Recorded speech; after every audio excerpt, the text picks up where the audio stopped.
정치 고수다. 오늘은 박지원 더불어민주당 의원과 함께하겠습니다. 어서 오세요. 네. 날씨가 굉장히 춥습니다. 어떻게 오셨습니까? 이렇게 추운 날씨에. 차로 왔습니다. 건강 조심하시고요. 네, 여쭤볼 감사합니다. 게 많습니다. 윤석열 대통령 변호인단이 꾸려지고 있고 석동현 변호사가 자문 역할을 하고 있는 것 같습니다. 기자들하고 어제 여러 가지 얘기를 했는데 내란이 아닌 소란이다. 내란죄가 성립되지 않는다. 이렇게 얘기했습니다. 변호인이니까 그런 궤변을 할 수 있죠. 그 말을 듣는 우리 국민들 입장을 한 번이라도 생각했으면 그런 말씀을 하실까. 아무리 변호인이지만은 상대가 대통령 아니에요. 그러면 전 마지막 순간이라도 깨끗하고 대통령다운 모습으로 물러가는 모습을 보였으면 좋은데 변호인 말이니까 그냥 갈죠. 아니 이런 얘기도 했어요. 그 윤 대통령이 직접 법정에 서서 당당하고 뭐 소신껏 입장을 밝힐 거다 이런 얘기도 했습니다. 직접 나와서 얘기를 할 거다 이렇게 보세요? 어떻습니까? 지금 현재 네. 윤석열 대통령은 법정 투쟁을 하겠다 했으니까 그 성격으로 봐서 못 참겠죠. 그렇지만은 그 모습을 보면은 우리 국민이 역사가 전 세계가 어떻게 평가할까요? 참 불행한 사람이죠. 못 참아서 나올 수도 있다 이렇게 보세요? 그렇죠. 그분 성격은 못 참아요. 그렇기 때문에 막 말을 함부로 하잖아요. 자기 생각밖에 안 하는 거예요. 자기는 하나도 반성 없고 틀리지 않은 사람이에요. 아니 대국민 담화할 때는 뭐 법적으로 다 뭐 책임을 지겠다 이런 얘기는 했는데 지금 보면 버티기라는 말이 딱 맞는 것 같습니다. 지금 뭐 수령도 거부하고 출석도 거부하고 뭐 아무것도 안 하겠다 뭐 이런 거예요. 어떻습니까? 끝까지 싸우겠다도 하잖아요. 이게 대통령의 자세예요?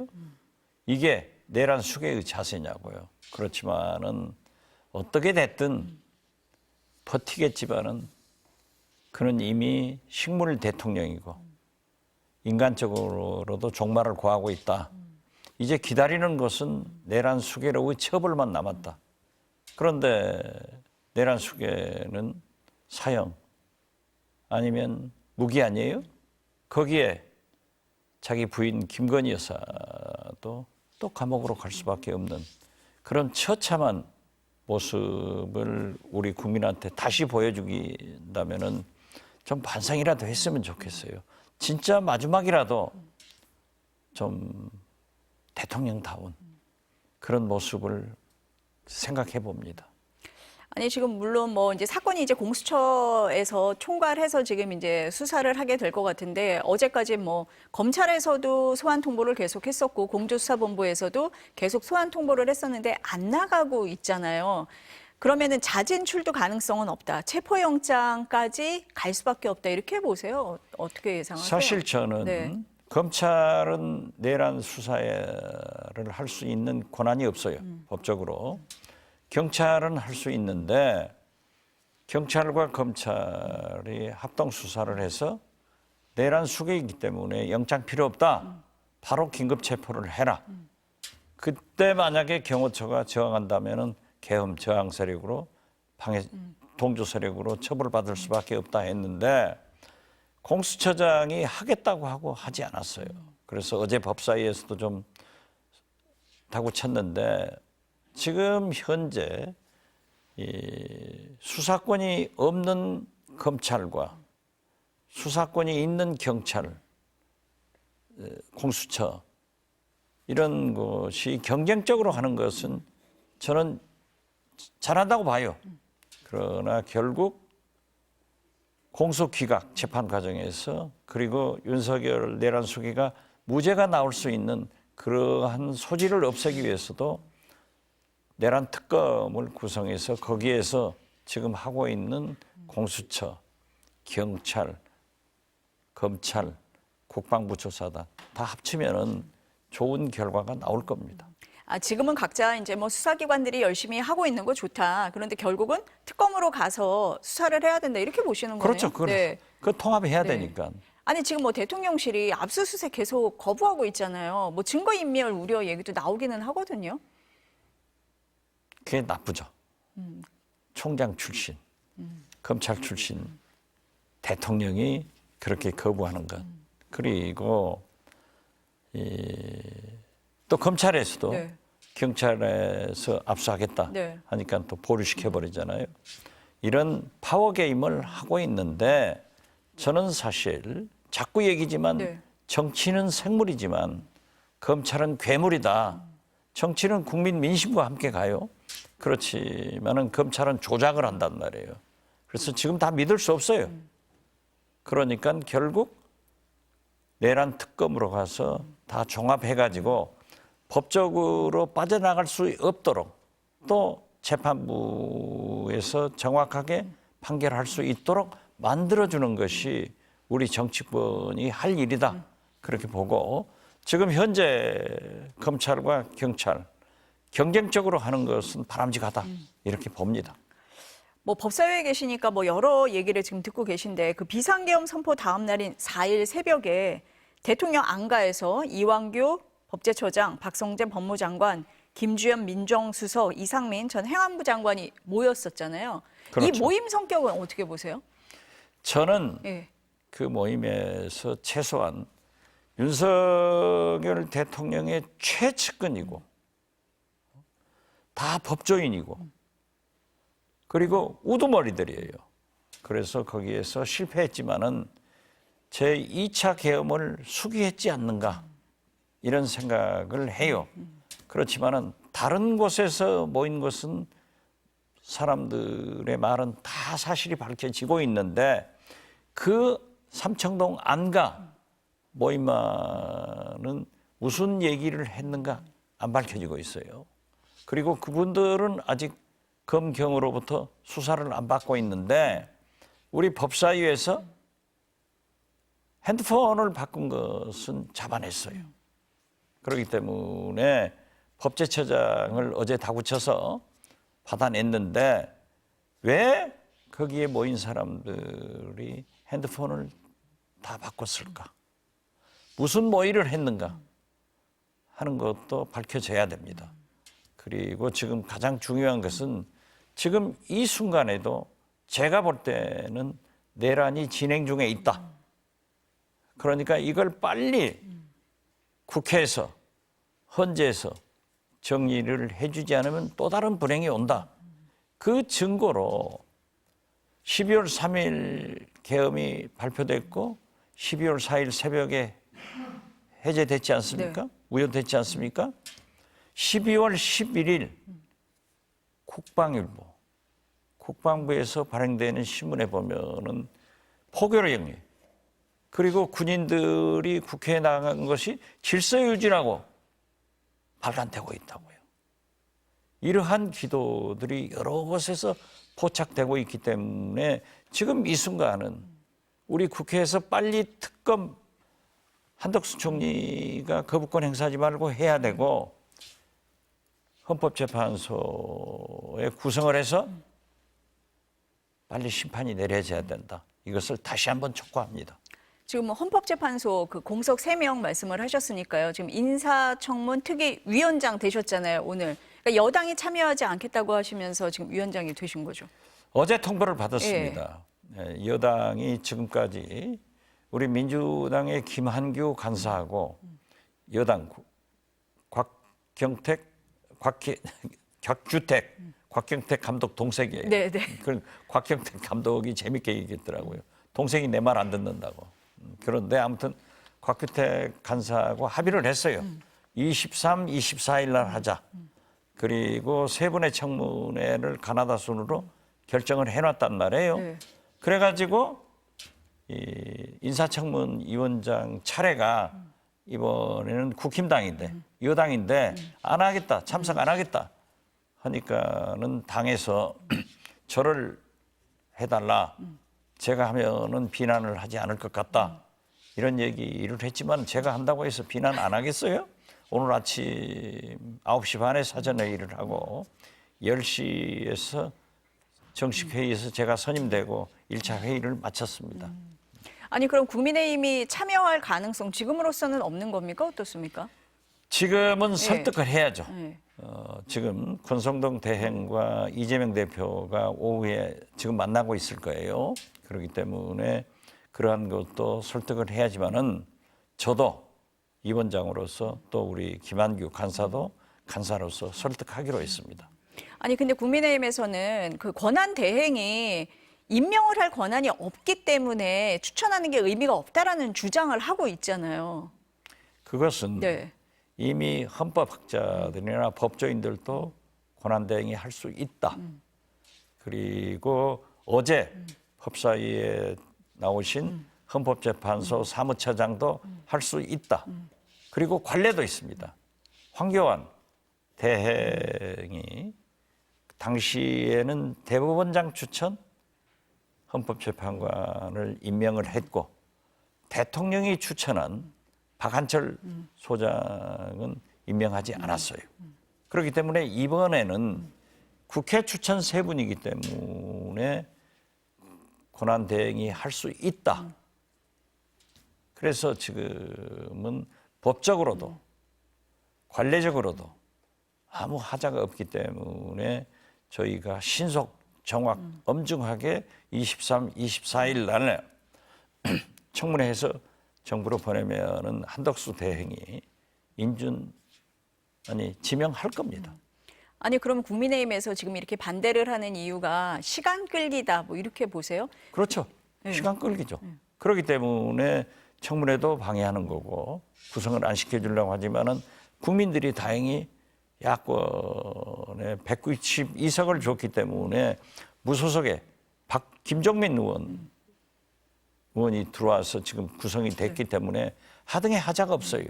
그러나 그분들이 함께 하는 것이 그래도 계엄 내란 세력을 옹호하지 않는 그런 모습을 보여야 되는데 지금 국민의힘 친윤 의원들은 그게 아니잖아요. 역사와 국민을 배신하고 있잖아요. 아니 대통령이 탄핵소추 의결서 수령도 안 하고 있잖아요. 이 자체가 탄핵 심판을 좀 시간을 끌려는 거 아니냐, 지연시키려는 거 아니냐라는 얘기가 있는데 지금 국민의힘에서 재판관 임명을 반대하는 것도 같은 맥락이다 이렇게 보세요. 그렇죠. 네. 지금 수령 안 하는 것도 네. 과거에 우리가 국회에서 김건희 특검을 했을 때 안 받아요. 그러면은 문에다 던져놓고 오더라도 수령한 것으로 보고 또 이미 언론을 통해서 다 공지됐기 때문에 헌법재판소에서도 광의로 해석해서 수령한 것으로 한다. 네. 이런 해석을 내놓고 있기 때문에 그건 아니에요. 단 지금 현재 주심 헌법재판관이 좀 진보 측에서는 이의를 많이 제기하지만은 헌법재판소의 판결은 노무현, 박근혜 이런 경우를 보면은 촛불이 반대로 확 타니까 노무현은 기각됐고 박근혜는 찬성으로 타니까 인용이 됐고 또 지금 현재 윤석열 내란 이것도 현재 촛불이 엄청나게 전국적으로 타고 있잖아요. 그래서 법과 국민을 쫓아가는 게 헌법재판소예요. 그리고 박근혜 탄핵 때도 그때도 정체성 보수다 진보다 이런 얘기가 있었지만은 8대 0으로 인용이 됐어요. 그리고 더 중요한 것은 헌법재판관은 대법관하고 다릅니다. 한 사람 한 사람이 심의할 수 있고 의견을 내요. 그리고 재판 기일 같은 일정 잡는 것은 재판장이 하지 주심 헌법재판관이 하기 때문에 그렇게 큰 지장이 없을 겁니다. 그러니까 국민들이 주심 재판관이 좀 보수 성향이라서 혹시 영향을 받지 않을까라고 생각하는데 그런 거에 대한 우려는 없을 거다 이렇게 그렇죠. 보시는 그렇지만은 거네요. 네, 네. 그 주심 헌법재판관이 조남은 말씀드리지 않겠습니다마는 헌법재판소는 정치적 중립이 제일 중요하단 말이에요. 그런 오해가 있다고 국민들이 또 언론에서 제기를 하면은 이하 부장관 오얏나무 밑에서는 각근을 매지 않는다. 자기가 회피 신청을 하는 것이 옳은데 하지 않는 것을 사법부에 대해서 정치권에서 지나치게 간섭하는 것은 옳지 않아서 우리는 그분도 국민의 소리를 잘 들을 것이다. 그렇게 생각합니다. 그 한덕수 권한 대행이 어디까지 권한을 행사할 수 있느냐에 대해서 여야 생각이 좀 다른데 거부권에 대해서는 민주당에서는 행사하면 안 된다라는 입장이시잖아요, 지금. 특히 특검법에 대해서는 더더욱 그러시잖아요. 저도 한덕수 총리하고 계속 소통을 하고 있습니다. 이것은 이재명 대표가 저한테 좀 맡아달라고 해서 하는데 대통령 권한 대행은 대통령이 아닙니다. 그렇기 때문에 소극적인 대행을 해야 되는 거예요. 그래서 저도 국민의 대표기관인 국회에서 통과된 법안이나 특히 김건희 내란 특검 이런 것을 거부권 행사하면 안 된다 하는 의사를 전달했는데 이 특검에 대해서는 좀 긍정적으로 표시를 하더라고요. 단 양곡관리법 등 이 농안사법 또 국회법 이런 것은 국가 백년대계를 위해서 좀 검토를 해봐야겠다. 좀 부정적 생각을 가지고 있어서 절대 안 된다. 국회를 존중해라. 자 봐라. 이재명 대표가 여야정 협의체를 구성하자고 했는데 당신들이 응하지 않고 있다. 여기에서 논의를 하는 것이 가장 바람직한데 당신은 대통령이 아니다. 국무총리다. 대행이다. 그래서 소극적인 일을 하는데 국회에서 의결된 것은 국민의 뜻으로 보고 거부권 행사하지 마라. 근데 어제 사실은 그러한 양곡사법, 농안사법 이런 거 거부권 행사한다고 했는데 하지 않고 보류하고 있어요. 그래서 계속 한덕수 총리를 설득하고 한덕수 총리도 국민을 쳐다보면은 하지 못할 것입니다. 저는 그렇게 봅니다. 그 시한이 21일이잖아요, 지금. 네. 네. 그러면은 지금 의원님이 중간에서 지금 소통 창구 역할을 하고 계신다고 제가 지금 이렇게 들었는데 그 뭐 거부권 외에 딴 것도 좀 협의를 하고 그러세요? 어떻습니까? 그런 것은 특별히 없습니다. 이제 거부권에 대해서만 네. 네. 제가 그랬어요. 한덕수 총리한테도 당신하고 나하고 소통하는 것은 얘기하지 말자 했는데 너무 거부권 문제가 크게 클로즈업 되니까 제가 그 정도 얘기할게요. 아니 그 민주당 일각에서는 한덕수 권한 대행이 만약에 거부권을 행사하면 탄핵 소추해야 된다라고 주장하시는 분들도 계신 것 같습니다. 저도 그렇게 주장합니다. 사실 한덕수 총리는 윤석열 탄핵 전에 법무장관 경찰청장과 함께 탄핵하자 했을 때 제가 제일 반대했어요. 우리는 국민을 보고 정치를 하는데 윤석열이 탄핵되면은 우리 국민들이 누가 권한 대항이냐? 이때 총리라도 남겨두자. 그래서 총리는 그것을 잘 알아야 돼요. 또 그리고 그분은 피의자로 이미 딱 신분이 결정된 분이에요. 보십시오.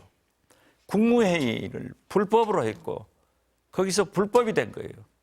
계엄령 선포가 사실상 의결도 되지 않고 계엄령 선포를 하면 총리나 장관들, 국무위원들이 다 부서를 해야 되는데 하나도 하지 않았어요. 이게 불법이에요. 그렇기 때문에 저는 한덕수 총리하고 오랫동안 친구로서 말씀드리지만은 이분이 그러한 불행한 미래가 오지 않기를 바랍니다. 그렇게 하기 위해서는 국민과 함께 가는 그런 모습을 보이는 게 굉장히 중요하다. 이렇게 말씀드리고 만약 거부권을 행사한다고 하면은 국민을 민심을 버리는 거예요. 그렇다고 하면은 국회로서도 할 권한을 행사할 수밖에 없다. 이렇게 말씀드립니다. 어쨌든 마지막까지 국회와 정부가 좀 소통하고 협조하는 그런 모습을 보여야 된다. 당연히 이렇게. 그래야죠. 네. 그것을 국민들이 바라고 있지. 네. 지금 국민의힘 의원들처럼 권성동 대행처럼 그렇게 나가면 나라가 어떻게 되겠어요? 의원님이 소통을 잘 하셔서 좀 잘 해결됐으면 좋겠습니다. 노력하겠습니다. 네. 오늘 말씀 여기까지 듣겠습니다. 감사합니다. 네, 감사합니다.